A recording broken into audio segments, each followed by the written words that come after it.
All right, everybody, welcome to the 1994 Fantastic Four panel. Yeah! Thank you for coming.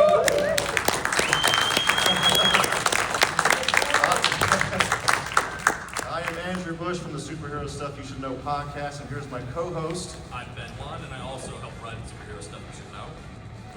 And now we'll introduce the panelists. So, we have Jay Underwood.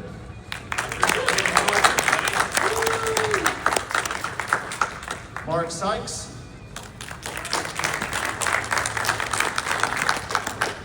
Glenn Garland. And Craig Nevius.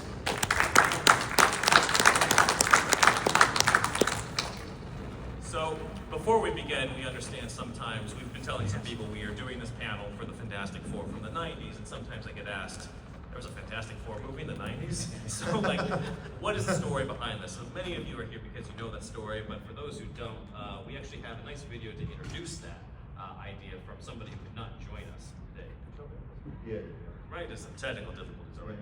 But yeah, somebody who decided he was going to help introduce this. So let's let him do that when it shows up. If it shows up. It's coming, we promise. Here we go.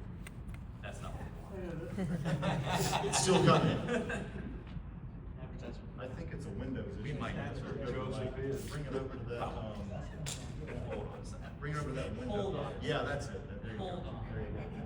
There you go. Okay. Woo.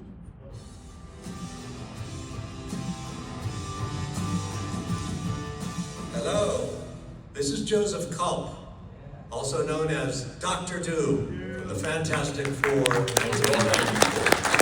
I'm here to welcome you and greet you to Comic-Con. L.A.Comic this year. I'm sorry I could not be with you, but I'm sending you my heartfelt greetings and thanks, and I'm there with you in spirit and in the spirit of Dr. Doom.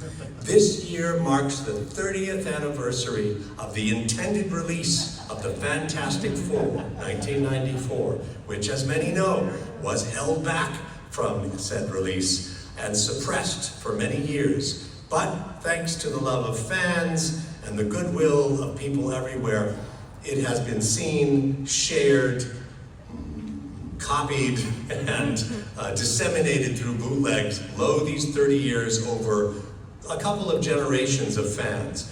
And many still agree it is the most faithful version of the Fantastic Four to date, filled with a surfeit of heart, spirit, humor, and the passion to bring Stan Lee and Jack Kirby's original comic to life. And we thank you, the cast members, Ole Sassoon, the writer, producers, Roger Corman, who is no longer with us and also passed recently. Thank you for your support of our film over these years. And this year also marks the announcement of a new Fantastic Four film, which is upcoming with a new cast. Once again, they are going to assail the great story of the Fantastic Four. And it has been announced that none other than Robert Downey Jr. will take on the role of Dr. Doom in an Avengers film, and probably other Fantastic Four films. And there's been great outrage about Mr. Downey stepping out of Iron Man and into Dr. Doom. But let's face it, there's good reasons why Marvel wants to do that. He is their lucky rabbit's foot, after all, and they want to rub that again and get some magic. You know, Mr. Downey is a wonderful actor, and as another actor, I support him in doing a great job, which I'm sure he will do. We shall see. We shall see, and the fans will judge. In the meantime, thank you again for supporting the Fantastic Four 1994. We rolled out a petition this year on change.org calling for the release to Marvel, Disney, Constantine, anyone who holds the strings on this film to finally release it and lift the curse of the Fantastic Four franchise. Release the original film. Let there be joy and happiness throughout the world. Let people celebrate our work from years ago, and it will support the forward motion of the Fantastic Four for years to come. So please go to change.org, look for the Fantastic Four 1994 petition, sign it, and share it with your friends worldwide. Here's to the future, my friends. Dr. Doom has spoken.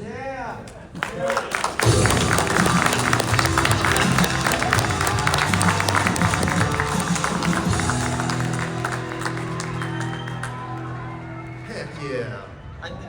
We gotta say something about that though. When Joseph came up with this, and I first heard it a few years ago, the Fantastic Four curse, right? And the basic theory is that, you know, the Fantastic Four is such a huge commodity, and for it to have not done the business that everyone had expected it to do once 20th Century Fox came in, they came out with the first one, and then the ones afterwards, and they just have, out of all their properties, Marvel properties, it just has probably been the one that is most underperformed, comparatively speaking. And so Joseph's thought there is that because they're under the curse, because they have never paid proper homage to the original, and until they do, they will forever be cursed at the box office. So you know, that's the thing. We've all been striving and hoping, and it's like, oh gosh, just even put it on as a special, you know, as an extra on one of the DVDs, you know, for one of the newer films or the next one, or just give it its due. Just give it the light of day, let it be seen. But I don't have to tell you that, right? You gotta make it right. Exactly, you gotta make it right. You gotta make it right. Let's get into some questions. All right, so these are all for the whole panel. So first off, what do you think makes the Fantastic Four special in the first place? Talking mainly about the comic book characters themselves and just kind of the characters in the heart of the story. And the only thing we didn't say is, Mark here was our original casting director, and Mark worked for Roger Corman, assistant. Okay, man. And then Glenn here was our editor, and then Craig down there wrote our script. So just to remind you who these guys are, what role they played. Mark also produced Doomed. Doomed, yeah. So we made the documentary Doomed, and Mark was the one that was behind that. So yeah. Cool. Has anyone seen Doomed? The documentary. Cool. Yeah, you should if you haven't. I did not participate in that because I wasn't sure how the tone was going to come out, because this was such a disappointment, and I still had a relationship. I had a relationship with Roger still, and Stan Lee as well, so I didn't, but everybody did an excellent job, and the cast spoke very eloquently. Yeah, how many have seen our original Fantastic Four It's on version? So, a bunch. Cool. Yeah. Most bootleg movie of all time. The greatest bootleg of all time. It's actually because of the Doom documentary that this happened as well, because last year was a screening of the Doom documentary at L.A.Comic, which is where I met Glenn and Craig over at the end, and said like, hey, you should come on the show. We've done episodes interviewing both of those gentlemen, as well as Joseph Cole and Olisa Son, the director, and then we thought like, hey, we met you last year at Comic-Con, let's bring you on. It is the 30th anniversary, so let's come up and let's do this, and here we are. To answer your question about the comic book characters, Yes. What makes them so special, aside from being the characters that kind of changed, popularized Marvel, which before that I think was called Timely Magazine or Timely Comics. I can't remember exactly, but yeah, the whole attitude changed with them and understands supervision for the comic book company as a whole. It's kind of a rock and roll, whereas opposed to DC, which I also loved, was kind of more Superman, true blue, wholesome. But in terms of the characters themselves, you know, this was a team, and I don't know that we had seen a lot of teams, but they didn't have secret identities. That was new. That was considered revolutionary. Every other superhero, whether it was Clark Kent and the glasses or Batman's mask, they all had secret identities. And they also had problems, real life problems, people problems, which was a staple of Stan Lee's goals. You know, obviously we see that a lot with Spider-Man, and you know, they're all flawed characters. And these superheroes argued with each other as well. So a lot of that had to do, I think, with what was new and revolutionary and special about them. They were almost like this dysfunctional family. Yeah. You know, even though they weren't related by blood necessarily, they became this family that argued with each other and were very dysfunctional with each other because they were not always in agreement on how to solve a problem. And I think that what Craig and Ole really tried to achieve with that first movie is really get at the essence and the emotion of the characters themselves rather than the spectacle, because we just didn't have the money to do Right. what was just in, you know, the way that the characters were, but we could at least capture the essence of the characters. You know, That started too when all of us were cast, and we were just, I mean, I forget, we got cast in how many weeks was it until production? Yeah, 3 weeks. So it was pretty quick. And I remember Ole Sesson, the director, he got the cast together, the four of us, and then Joseph. And I think, well, we had two things, because we had Carl, stuntman Carl, who played him in the suit, and Michael Bailey Smith, who played him out of the suit. But anyway, Ole got us together. I think it was at his house in his backyard. And it was basically the locker room pep talk that said, guys, we know that we don't have the money that this movie truly needs, especially where the effects are concerned. But here's the thing, you know, he said, I have heart for this movie. I have a love to make this movie. And I want you all to be as enthused and take it to heart as well. And let's capitalize on the things that we do have control over. So we have control over the acting, we have control over how we play the characters and the story line and how we tell the story. And Ole said, and of course as your director, I mean, I'll do whatever's in my power and whatever I can do to make this thing just as good as possible. And so it was great because Ole set the tone. He set the tone well there. And then everybody just really gelled. I mean, we still are all friends to this day. I can't say that, I don't think, about any other job that I did in Hollywood.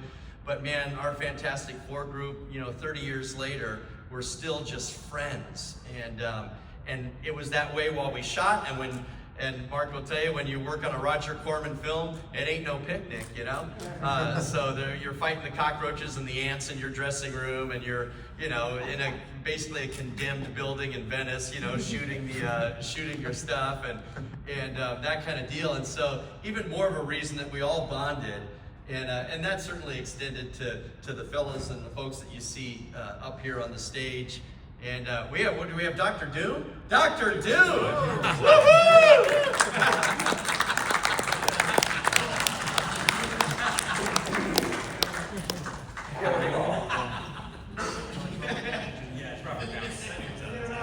But that was just kind of Ole's rallying cry for us. And I think one of the things that made the whole film so special, and hopefully one of the things that made it, you know, I hope as good as, you know, as we could, kind of thing. You know, to echo some of that, a lot of people don't know this because for some reason he didn't get a screen credit, or maybe he didn't want one. I never asked him. But the treatment that I based the script on, aside from the comic books, was written by Stan Lee. The treatment was written by Stan. The screen story, which, you know, obviously followed the comics pretty closely for the most part, was written by Stan. And when I met him prior to production, prior to writing the script, actually, you know, I said, we're not going to be able, and I think Roger had told him this as well previously, but Corman, I said, we're not going to be able to do all these powers as they should be done, and all the action scenes that you know put in the treatment. We're not going to be able to do all of them, and not all of them to the level you would like to see them done, and as they appear in the comics. He said, I don't care about that. He said, that's the least important thing. Character.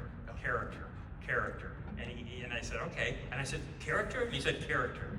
And so those were kind of my marching orders, which, you know, was a good, you know, put it on the characters.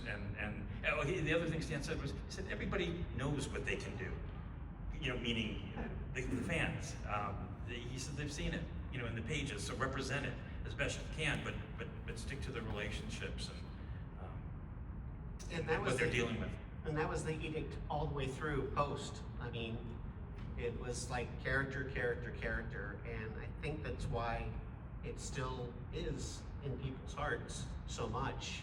And people still talk about the movie because it was all about character, character, character, heart, heart, heart. You know, and this was around the time of, I think, the first two Batman movies, Tim Burton Batman movies. I think the second one had come out by then. 92 was Batman Returns, so yeah, Okay. it's right afterwards.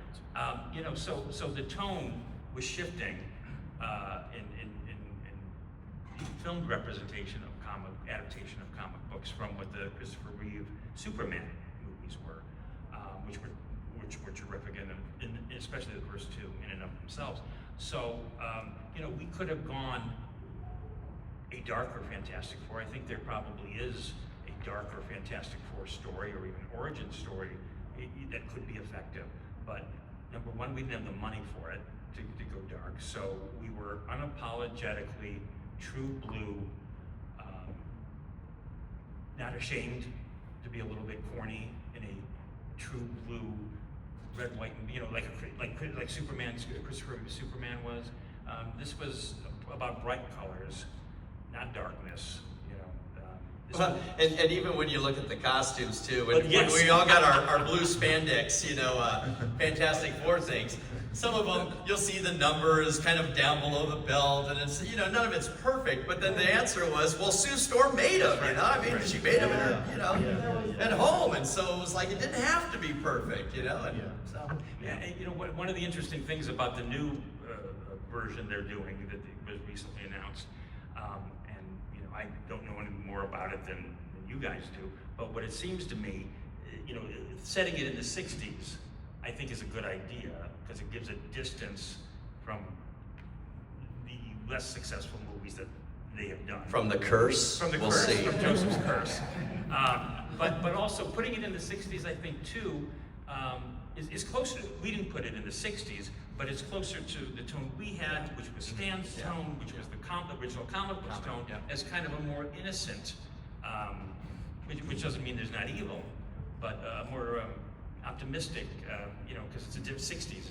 It's a, by today's standards, it's, you know, would be a more innocent time in many ways. So I think it's a good idea, and from the little bit they showed at Comic-Con when they announced, you know, with Robert Downey, and they showed, I guess it was test footage. Boy, it felt a little bit like us. I'm not saying they imitated us or anything like that, because they're setting it in the 60s and they're obviously looking at the comic books, which I think is good. But it felt to me when I saw that footage on YouTube, I said, boy, that feels more like us. Come on, than they're ripping us they're off. ripping us off. The originals. Real quick, Mark, did you have more to add as well in terms of why this movie resonates so much after so many years? Well, Laura Schiff was the casting director of record, and it was lucky I was the casting assistant, and I was, you know, my family had a comic book shop for 20 years before I moved out to LA, so I had the full collection of the comic books, back to number one. I knew these. When we were casting, you know, I had no authority as a casting assistant, but they definitely were like, okay, who really matches up? Who brings out to you Victor Von Doom, Sue Storm? And it was a no-brainer with these guys. We didn't have a lot of fights in casting. Nobody was fighting for Mark Ruffalo, and we had Joseph Cohen. For those who don't know, Ruffalo went up for Doom. Doom? Yeah, he went up for Doom in that movie. Oh, wow.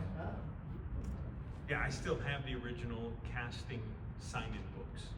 Do you have the audition tape, Ruffalo? There was no taping in those Gotcha. days, I don't think. Because that would be a relic. And that would also cost money. Because the video camera hadn't been invented yet. We would have shot it first.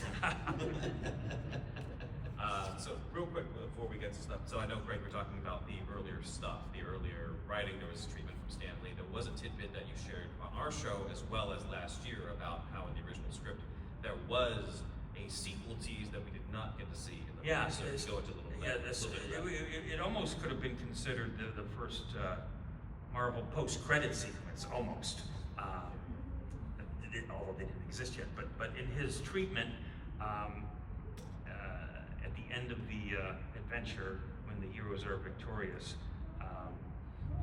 all of a sudden, I don't remember the exact location they were at because I put the wedding in from the comics. That wasn't there. I thought that'd be nice to show that. So it wasn't the wedding in Stan's treatment. It was some other location. But all of a sudden they look up because as Stan wrote, something silver streaks across the sky. What could it be? Could it be ... the Silver Surfer ? So Stan wanted to tease the Silver Surfer for a possible sequel, which I loved, but I wasn't sure it was the best choice for our budget in terms of that was going to cost money for the last few seconds of the movie, and maybe the money would be better spent earlier elsewhere in terms of any of the costumes, the effects, and locations and whatnot. And also, my concern was, unless you're a hardcore Fantastic Four fan, Marvel fan, meaning everybody goes to Marvel movies today, to check them out because they've heard good things or whatever. But unless you have some knowledge, it's going to confuse people. Not everybody's going to get what the silver streak across the sky is. So the money and the possible confusion and the possibility, and we were, well, at least I was, and Stan obviously had it in mind, and Roger always has it in mind, a sequel. We were hoping there would be a sequel, let alone assuming there was going to be a release based on the ad campaign and everything else. But so yeah, no, Stan, and Stan was fine with that. He got it. He said, listen, this is your world more than mine, not the story of the but the budget and anticipation of a wide audience, hopefully. So yeah, Silver Surfer was there briefly as a tease for a sequel. And speaking of Stan, it was interesting because if you saw the Doom documentary, you saw him start to distance himself from our movie. But then it was funny because, and I remember this too, we were filming downtown and Michael Baden Smith, I think, tells the story how Stan, he came down to the set one day, he was invited, he brought donuts. He brought donuts for everybody. Too bad we didn't get him in on a cameo, then we would have had proof. Yeah. And the thing was too, is that Stan was as in the dark as we were. I mean, he was not, he was synonymous with Marvel in terms of the fans, but he and Marvel were at odds.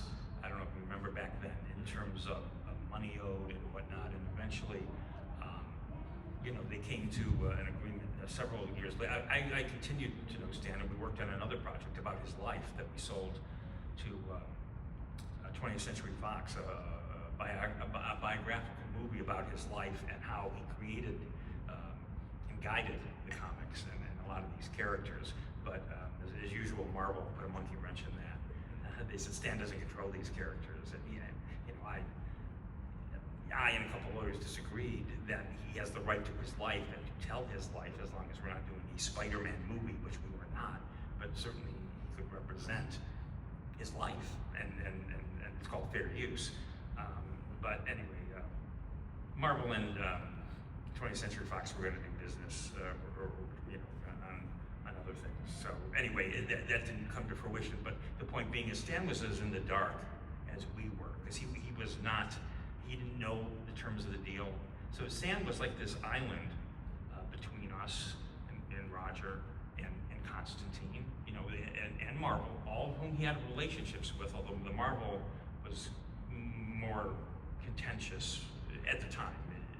They, as I'm sure you know, made a deal with him at some point for him to be the face of Marvel, the chairman, the symbol, the mascot, the symbol, which is why he's in all the movies, and he loves that. He loves that. He's P.T. Barnum to a certain extent. He's a ringmaster. But no, and that's why you see him in that clip from whatever convention it was. He said, "Well, I don't have high expectations." It really wasn't about us or the film. It was about what the reality was turning out to be, but he didn't know either. At the time, he had an idea, but not in the beginning. He certainly didn't.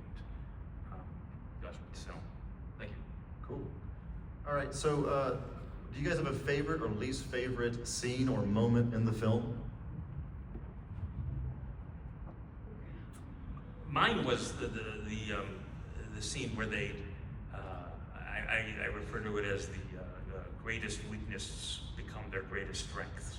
When Reed is doing the blood test after they've escaped Latveria, after they've just recently gotten their powers, and he's trying to figure out what the heck is going on and why are they different and all of that.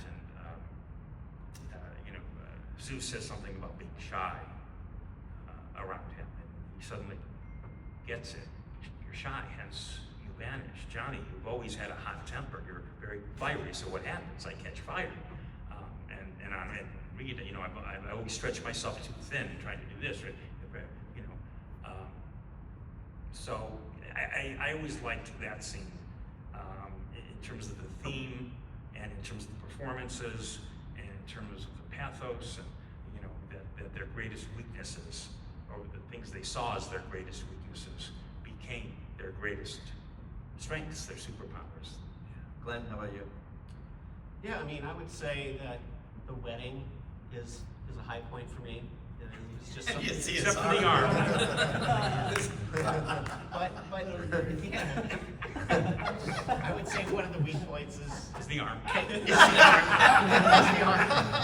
catching Sue Storm. Yeah. That's probably one of my least favorites. But I just think that there was a lot of heart there. I love when we first hear it's clobbering time. Yeah. I think that's one of the Nice. one of the best parts of the film. But yeah, I'd say that unfortunately we couldn't do Johnny, except as a very rudimentary CG character, and I wish that we had the budget to actually do something with you rather than make it. I didn't think that part was. I didn't think that was terrible. I didn't mind. I minded the arm. But in that day and age, not that was sophisticated, but it kind of took on the feel of a video game, which is what the character references that he used to play as a kid. I've been wanting to blow up that destructor ray since I was. So I didn't mind the Human Torch change. Of course, I would have liked it to have been, as we see now. But How about a favorite for you, Mark? Hands down, it's a scene we shot on Hollywood Boulevard. Oh yeah. Of the Thing. Yeah. Realizing yeah. he can't go back and forth. Tell the story. That's a good one. So the executive producer, Steve Rabner, came up to me and said, how would you like to play the Thing for one night? We've already shot the movie. The movie's been, right? It's a total pickup, and they just don't want to spend any more money. Yeah. And they know me, and they know, I'll do it. So no cost. Please don't tell SAG. No charge. They put me in a Thing costume specifically molded for a person with a very different body. And I broke the foot. You guys went out to Hollywood Boulevard, only had a camera. Only For had the free camera, lighting. A little skeleton crew. two attractive women and me in the Thing costume for about 2-3 hours, and it was a sauna, and it was just one of the best nights of my life. I mean, No filming permit. And it's in the Oh, film. no permit. No. Yeah. You didn't end up on the cutting room floor. Glenn made sure of it. He didn't end up on the cutting room floor. Well, the other reason for Hollywood Boulevard was the free lighting. Yeah. Yeah. We didn't have to light it. And I don't know if anyone realizes it's not, No. It wasn't Michael. It was. Well, Carl played him in the suit. And the reason that Carl Ciafalio, stuntman, played him in the suit was they had to get going on the suit and build the suit long before we started principal photography. And frankly, that was probably one of the highlights in terms of effects for the movie was the Thing suit. It was pretty cool. And actually the amount that they were able to get the servos and things to work, and it was neat. But that being said, Michael Bailey Smith had not been cast yet, and so they had Carl, the stunt guy Carl, who they molded the suit to, so they figured Carl will play the thing in the suit and Michael Bailey Smith will play him out, which to Michael Bailey Smith's much chagrin, he wanted to be the thing in the suit too. But Michael Bailey Smith is like twice the size of Carl, tall and big and buff, and Shrinks down. yeah, there was just no way that was going to happen. But I think, I'll say my favorite moment. I think, and it wasn't like for a story point or anything like that. I thought filming the stuff when our spaceship crashes, and it was just fun. It was, first of all, it was fun to get out of the rat trap condemned, Venice studio for a while and actually go on location in Los Angeles. And we were up there in like the Big Sky Ranch area where they did Little House on the Prairie and all that, up in Simi Valley. And I remember going into the dressing room and seeing this thing that's going to be our spacesuit.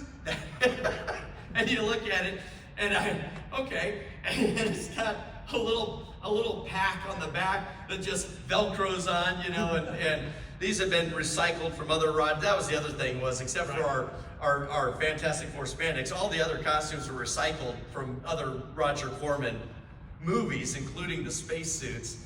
And but it was fun. It was just fun to be out, just to be outside and on location. It felt like we were a real movie, So how do you feel about the response and how it's changed over the years? Because obviously there's been a big roller coaster with how you put all this passion into this movie, then it doesn't get released. But then bootlegs start coming out and fans start saying, this is the most faithful one. This is the one. And now there's a movement that we can talk about with something that Joseph brought up in the video, which was release Fantastic Four in '94, sort of like this petition was happening. I'd love to jump in on that and say, this movie has had a life that, frankly, I don't think it would have had it come out in the movie theaters. Right. So it would have come out in the theaters, and I think there would have been a lot of you faithful folks, comic fans who would have gone and seen it. But would it have done, a big business? Yeah. But here's the thing. Once I put that thing on my resume, not every, but a lot of the interviews I would go to, I would be meeting, with the casting directors and the directors, and they'd look at your resume, and that was the thing they always wanted to talk about. Oh, you did the Fantastic Four? And so in Hollywood, it kind of was getting out and around, And then, of course, once the plug got pulled, we had already started doing Comic-Cons. We had done the Shrine Auditorium, and we were being asked to go other places in anticipation of it coming out. And then the plug gets pulled, and then people are starting to ask questions. Well, what happened to it? Film Threat magazine was a real popular magazine at the time, and they put us on the cover and spent, a week with us. And as people started to ask questions, then different magazines and news outlets and whatnot would give a call and want to do some interviews and try to, piece together, well, why didn't it come out and what happened? As we went on, I don't know how many years later it was, maybe 10 years later, we did the Los Angeles magazine spread with Roger Corman. Roger even jumped in on that, was interviewed, and it was probably at that time the fullest kind of understanding of what happened to the movie. And all along the way though, and when the bootlegs, like you mentioned, Ben, started coming out, then there was this kind of renewed interest in it. And people could actually see the movie when they got the bootleg. And the next thing you know, YouTube shows up, and now you can watch the whole movie basically on YouTube and that sort of deal. And we start getting invited again to cons. And so all of us, the cast, have gone to different places all across the country, including right here, doing this for the last 30 years. And it's just, to me, it's really cool. I mean, I love it. I love doing it. I love talking about it. I love the fact that we got the chance to make it. But again, I think that it's had this crazy, really interesting life that it wouldn't have had it just come out in the movie theater and then went by the wayside, and then they make the big budget version and, yada, yada, yada. Because now we're a part of like Hollywood folklore. I mean, it's just... However, if the bootlegs had never come out, then we would have been, in trouble. Because I think that people, we had worked really hard on this, and I was editing with Oli, and we were trying to do these visual effects for nothing for 8 or 9 months, maybe a year, trying to get it out, and we we finally got it out, and we were gonna get it released, and there was talk about, like, Roger was gonna put it in like 800 theaters or something like this, and it was gonna be this big deal, and we were on trailer all was these in- covers. Yeah, the trailer was cut and Trailer was showing. out. It was an awesome trailer, And actually. then suddenly we hear, we needed, all the stuff needs to go to the vault at Marvel. And we're like, what? And this happened within like, we had to like get it out of there in like 24 hours or something like that. It was fast. And it was heartbreaking to Oli and I and probably everybody, because we put our hearts and our souls into this. We knew we didn't have a lot of money, but we knew that we were trying to will something to life, we felt like this huge responsibility to make this special and to make this special for the fans. And then it's gone. And we didn't realize the bootlegs were gonna come out. And Oli would go to meetings and they'd go, well, why was your movie shelved? It must be really bad. and so for Oli, it was like, it was a curse. And it was really hard until, you know, bootlegs started getting out there, and then the other movies started coming out, and everyone was talking about our movie, because the other movies, I can't speak They for them, sucked. but they sucked. They sucked. I'm kidding. Yeah, well, they weren't I'm as not. good as. We're not bitter. But, they weren't, considering that they spent so much money. And we spent so little money. I think we spent like under $1 million at the end of the day.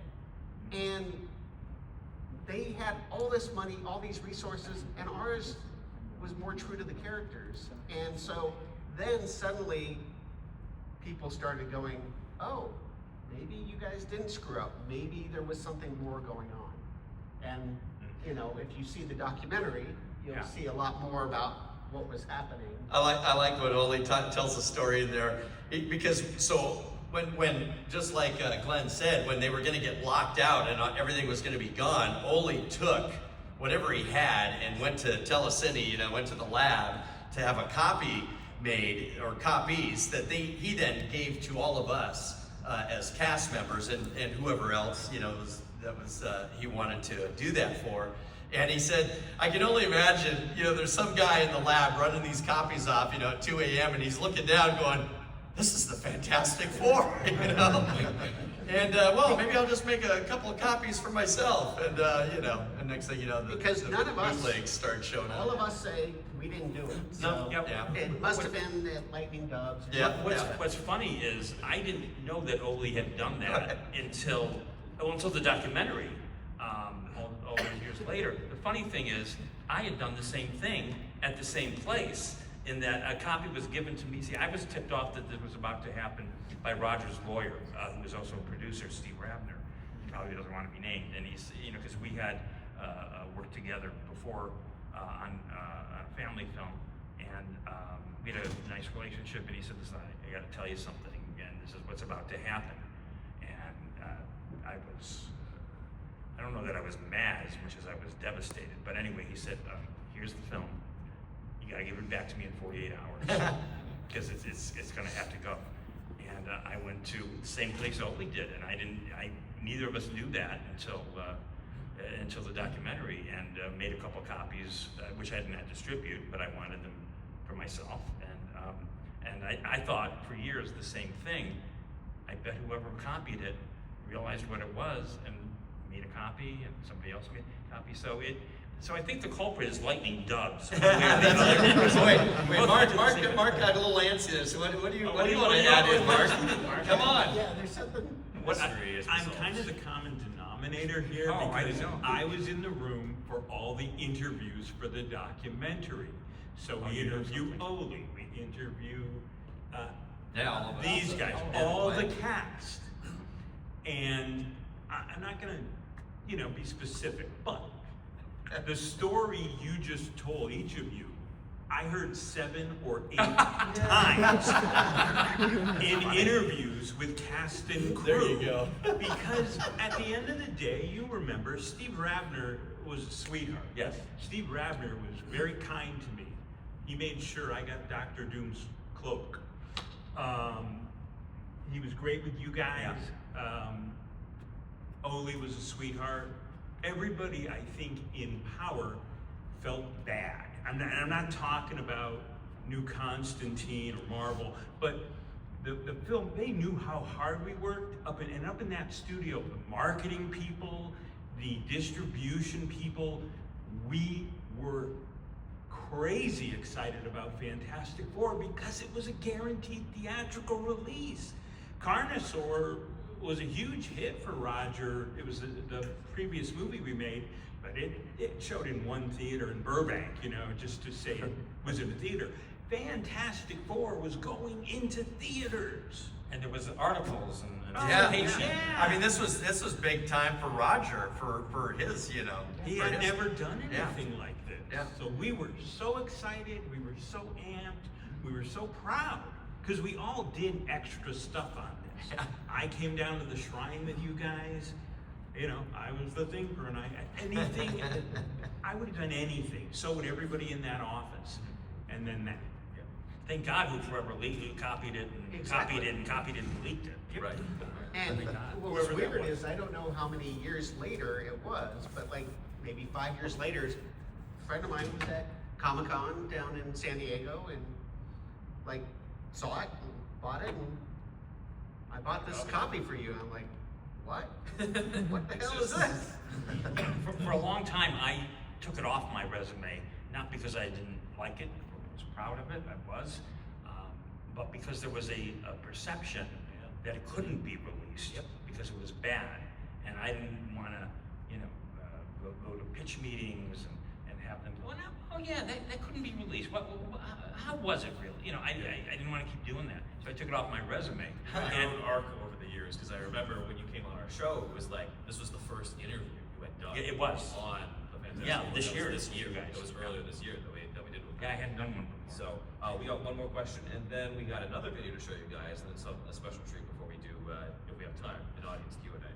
So Yeah, we so gotta do some Q&A. speaking of Roger Corman, we were wondering if you guys had any other memories you wanted to speak of involving Mr. Corman. I don't ever remember. I think the first time I actually met him might have been when we did the Los Angeles Magazine interview, or maybe, I don't know if I ever met him at the office or not, you know, kind of thing. Yeah, but you guys have more. Yeah, my funniest memories, entertaining memories of Roger weren't necessarily around the Fantastic Four, but I had worked with him on other things. And the way he made movies, you know, he was equal parts businessman and equal parts filmmaker. And he thought there was an art to both. And he loved making money, he did. And he loved, and one of the ways he ensured he would do that was to, you know, utilize all his assets as much as he could. We use things, and the first movie I did for him had a small theatrical release, and he said, you know, I don't know what this movie should be about, but I've got a title and an idea for a poster. It's called Kiss Me a Killer. You figure out the rest. So it went from the poster back to the story, and then the other one that's similar Which to I that- edited. Oh, did you? That's right, you did edit that. That's right. That's right. And that had a small release, but the other one, it was a family film, and he said, you know, Craig, I know this guy, and he runs a small circus, the animals for a small circus. He's the animal owner or whatever. So there are elephants in Florida in the winter without a job because they don't tour or perform in the winter, I guess. So he said, I have 3 trained elephants sitting around doing nothing for the next 3 months. Write me a movie about a kid and an elephant, because they're not doing anything. And I got it, and so we worked backwards from that and did a movie called Looking for Trouble about a runaway elephant and a little girl who tries to bring the elephant home. So, Why don't you, Glenn?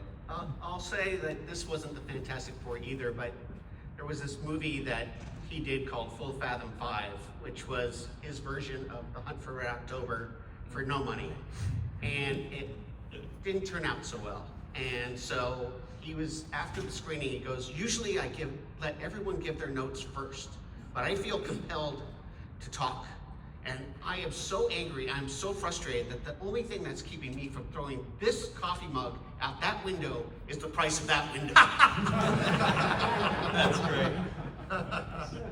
Mark? Yeah, I've got to jump on that because about 10 years after we made the Fantastic Four, I came back and did a little work for Roger Casting, and I cast a film called Dino Croc. It had a very long life on Sci-Fi Channel, but I'll never forget, in typical Roger fashion, when I asked the director, I said, "That crocodile, it's amazing, it's huge." And they said, "Yeah, we got it used out of Russia." We shot a used crocodile for a crocodile movie. Well, speaking of that, I remember when Carnosaur came out, he did that because Jurassic Park was coming out. Right. And and he goes, "Our dinosaur's bigger." And that's So this movie is known as like the Roger Corman Fantastic Four, but the director is Alyssa So, who unfortunately could not join us today. However, he is going to join us in spirit. If I can get this thing to work, which has been a little bit temperamental today, but I think I can pull it off in 1, 2, 3. and Come on. Come on. Okay, you got it, you got it. Technical difficulty. So, it's not responding. It's I guess it's not. Try closing and opening it. Well, hold on a second. Yeah. My computer might have just frozen right now. This is great. But go on to the See? We've been cursed. Got to make it right. You guys got any questions? Yeah, that was the next part. That was the next part. Yeah, well, you looked at Yeah, it. yeah. All right, guys. Thanks for being here, by the way. This is awesome. It seems to be like the thing to do to get some cameos in these new movies. Lou Ferrigno shows up in the Hulk, this and that. I say we petition you for it to get in the new Fantastic Four in some way, somehow. Let's make it happen. I think that's a great idea. I'd love to. All right, right behind. Yep. No, you. Yep. So I first what drove me to finally watch the movie was I saw this video by a dude named Godzilla Mendoza who did a whole breakdown just explaining the whole thing. I just found the whole origin story fascinating, like how you explained up here. And I guess when it comes to, and obviously like there's a lot of people out there, like whether they're like indie animators or indie game creators or indie filmmakers who also have tight budgets. Is there any kind of advice you give people who have tiny budgets but have a really good idea? What would you offer them? Character. Character. Focus on character and actors. And don't try to do too much. I think that sometimes you try to have tons of locations. Try to keep it contained, simple, and then you can really sort of expand on character and that sort of thing. Yeah, casting wise, I'm often really disappointed at how low the bar is for a lot of films in their casts. Horror films are notorious for this. They're doing a low budget film, maybe barely Screen Actors Guild. That is no excuse. I mean, we were blessed with these guys, but you don't necessarily get somebody who starred in a bunch of movies or Alex and Pretty Woman, but great actors are all over the world. It doesn't matter where you're shooting. Marty Langford, the director of the documentary, wrote a movie they shot in our hometown, Springfield, Massachusetts, and they cast locally. You know, you can get a great cast, and you don't have to spend a lot of money. It's true. The great cast. Don't settle for your friends and relatives. You have to look. Yeah. Jay, anything to add? Just, I mean, I think because when I was doing this stuff back in the industry, and it's been a number of years, I think since about 2007 that I've been out of it, so I don't even know what the nature of Hollywood is with streaming and stuff like that. But back during my career, There was all of the big budget stuff that you went out on, and if you booked some of it, great. I was blessed to work with John Candy on Uncle Buck and you know, some things along those lines. But then you have all the indie stuff too. This one was a unique one just because of what it was. That it was this huge title that was being done by Roger Corman's company. But yet at the same time, even when I got my offer, it was above the Screen Actors Guild minimum. Yeah. You know, I mean, it wasn't like, you know, huge, but it was, no, they weren't like just, well, you got to work for absolutely nothing kind of deal. And so what I learned from the Fantastic Four and doing low budget kinds of things was you gotta be in it with your heart, right? If your heart is in it and the people around you, whether it's your production team or whether, like Mark just said, your cast, then man, you're gonna be able to do things that you would have never expected to be able to do, right? But if you don't have people with the heart for it, then I just think you're gonna just be fighting battles, and it's just not gonna be something that. But that's what's neat about indie filmmaking. Still, is anyone can do it, right? I mean, you got to have a little bit of moxie. You got to maybe have a little bit of money, but you know, people pull off impossible things all the time.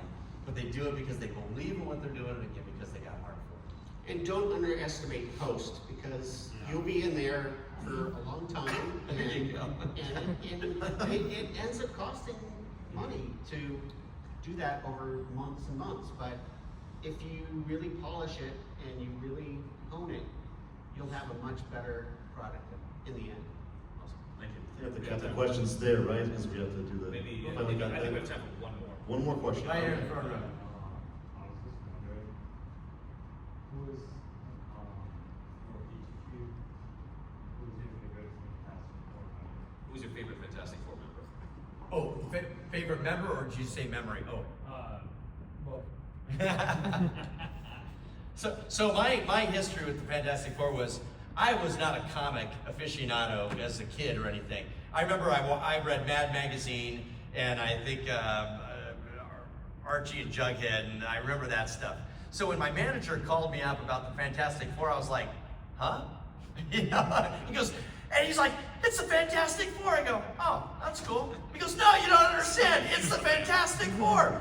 He goes, you need to go down to the Melrose comic shop and, you know, get a comic and stuff. I'm like, okay, relax, you know. But then once I got the part and stuff, then it was like, then I'm reading comic books and, you know, and became a fan of it, certainly. So, Like 6 of the cast members and Oli in our interviews for the documentary admitted going to Golden Apple once they read the script. It's hilarious. We had to cut it out because you didn't want to say it 7 times, but yeah. I mean, I would say that for me, I just loved all the characters, especially the Four and Doom, because that's when you're cutting, you really have to love them all, and you really have to, you know, understand them all. So I loved all of them. My favorite memory would probably be when Film Threat magazine hit the stands. Yeah. And I had never that was cool. had a film in a magazine, and that was pretty damn cool. Yeah. Yeah. You know, Chris Gore did as well. Yeah. The my favorite characters were probably Reed and Victor, and that whole relationship.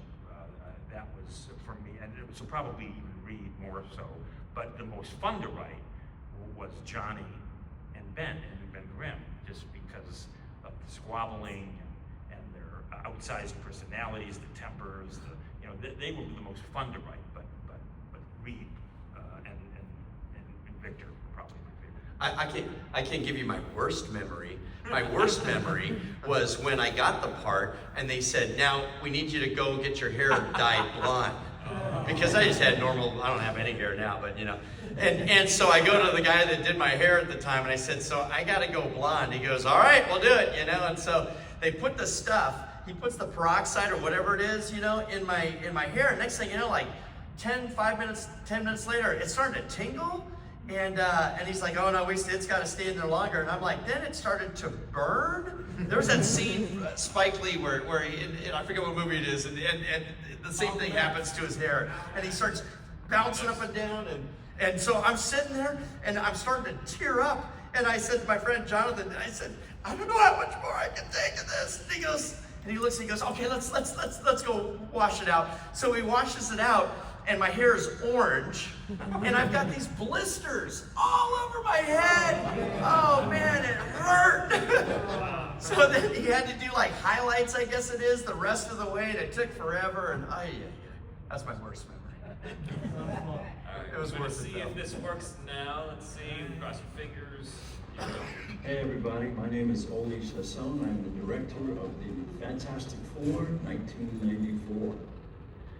I just want to say thank you all for being at Comic-Con and being there for the panel for our movie.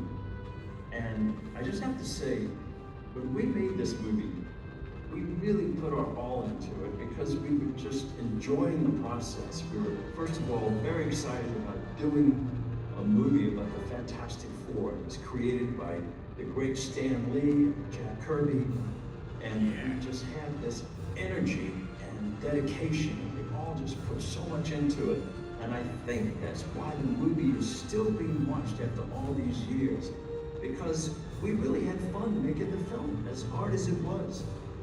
But we were really proud of our work, and I think it shows, and that's why you people are still there. Thank you for keeping this movie alive for so long. And I also have to shout out to Benoit and Blitz Phoenix and their podcast, Superhero Stuff You Should Know. Check it out. It's superhero stuff, past, present, future, anything that's to do with superheroes and comics is terrific. And there is a petition out there to have our film released at hashtag Release Fantastic Four 94. It's the number 94. Hashtag Release Fantastic Four 94. Check it out, Google it, sign it, and who knows, maybe our film will be released the way it was meant to be seen. Thanks again, and Excelsior.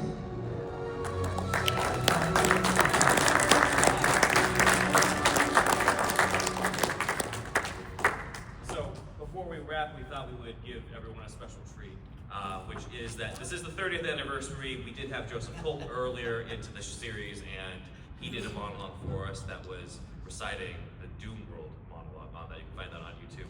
But we do have Jay here, who played a very different character with the Human Torch, and so we're going to have him, after 30 years, reprise his role as Jarvis. Without the blonde hair. Yes. Without the fire. This is from, this is Johnny's quote-unquote last stand. And with glasses. Yes. This is Johnny's last stand from Fantastic Four number 587, written by Jonathan Hickman, as he says goodbye to Ben Grimm before facing the Annihilation Wave. So, take it away. Hey, when you see Reed, you tell him this is where I made my stand. Engaging locking mechanism. Unbelievable. You don't wish it any more than I do. So this is it. 1,000,000,000 to 1. You think I'm afraid of that? You think I'm afraid of that? Flame on!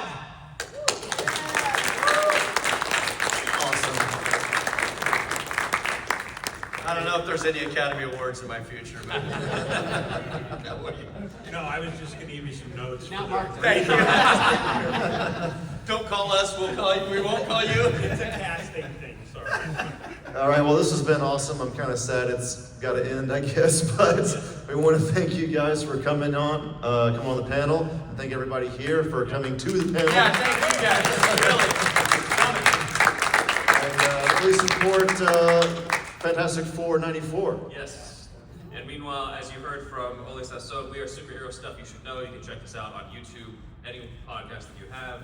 I'm Ben Wan. I also am a writer. I have my own comic, Alter Ego, which is here, which is about 5 families of supervillains who take over a town, and basically my main character goes undercover to take all of them down as a henchman. And then my shameless plug is I am doing a horror kind of Power Rangers meets Stranger Things film. I'm an aspiring director, and it's called Metal Force. So metalforce.ninja is the URL. Please check that out. Awesome. And happy James Bond Day. International James Bond Day. And Superhero Stuff You Should Know. Thank you, everyone. Yes, thank you.